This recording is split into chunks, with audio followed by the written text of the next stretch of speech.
ഇന്നലെ രാത്രി 10 മണിയോടുകൂടിയാണ് ആലപ്പുഴ നഗരത്തിന് അധികം ദൂരമല്ലാത്ത അർപ്പപ്പൊഴി തീരത്തോട് ചേർന്ന് ഈ ബോട്ട് നാട്ടുകാരുടെ ശ്രദ്ധയിൽപ്പെട്ടത്.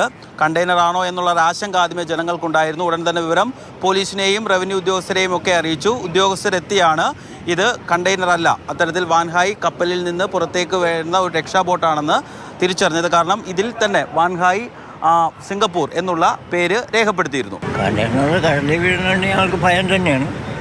പക്ഷേ കണ്ടെയ്നറിൽ ഉണ്ടാവും പോട്ടങ്ങളൊന്നും ആർക്കും അറിയാനൊക്കെ പറ്റില്ലല്ലോ. പറയണില്ല. അപ്പം കണ്ടെയ്നറിൽ ചാനലുകാർ പറയുന്നത് വിഷവസ്തുക്കളൊക്കെ ഉണ്ടാവുമെന്നാണ് പറയുന്നത്. അപ്പം അങ്ങനത്തെ ആയിട്ടുള്ളൊരു ഭയം ജനങ്ങൾക്ക് എല്ലാവർക്കും.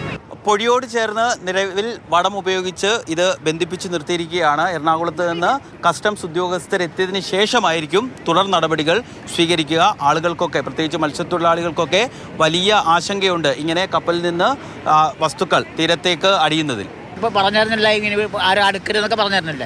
അത് കാരണം ആൾക്കാർ പിന്നെ ഇപ്പോൾ അടുത്ത് നിൽക്കുകയൊക്കെ ചെയ്തെന്ത് ചെയ്യും. പിന്നെ ഇങ്ങനെ വരുന്നുണ്ടെന്ന് പറയുന്നല്ലാതെ നമ്മൾ കടലിൽ ആരും പോകുന്നില്ല. ഇപ്പോൾ കടലക്ഷ ആരും കടലിൽ പോകുന്നില്ല. അത് കാരണം വെച്ചിട്ട് ഇപ്പോൾ വല ഇടുന്നില്ല. അവിടുത്തെ പട്ടികയായിട്ട് കിടക്കുകയില്ലേ. കപ്പലിൽ നിന്ന് കടലിൽ വീണ വസ്തുക്കൾ വരുന്ന 3 ദിവസത്തിനുള്ളിൽ ആലപ്പുഴ, കൊല്ലം തീരങ്ങളിൽ അടിയുമെന്ന് മുന്നറിയിപ്പ് നൽകിയിട്ടുണ്ട്. ഇപ്പോൾ കടലിലാരും പോകുന്നില്ല. കടൽ സോട്ടിലേക്ക് ആരും പണിക്ക് പോകാൻ പറ്റത്തില്ല. ഈ കണ്ടെയ്നറൊക്കെ വന്ന് അടിയുമെന്നുള്ള ആശങ്കയുണ്ടെന്ന്. ആശങ്കയുണ്ട്. ആലപ്പുഴ തീരത്തും കൊല്ലത്ത് തീരത്തും അടിയുന്നല്ലേ പറഞ്ഞിരിക്കുന്നത്. നമുക്ക് ആശങ്കയുണ്ട്. തീരത്തടിയുന്ന ചെറിയ വസ്തുക്കൾ പോലും തുറന്നു പരിശോധിക്കരുതെന്നാണ് മുന്നറിയിപ്പ്. അതിനുള്ളിൽ എന്താണ് എന്ന് നമുക്ക് പറയാൻ വേണ്ടി സാധിക്കില്ല. അതുകൊണ്ട് ഉദ്യോഗസ്ഥരൊക്കെ എത്തി അത് സുരക്ഷിതമാണ് എന്ന് ഉറപ്പുവരുത്തിയ ശേഷം മാത്രമേ ജനങ്ങൾ ഈ വസ്തുക്കൾക്ക് അടുത്തേക്ക് പോകാവൂ. ബോണിയം വർഗീസിനൊപ്പം രഘുനാഥ് നാരായണൻ, മാതൃഭൂമി ന്യൂസ്, ആലപ്പുഴ.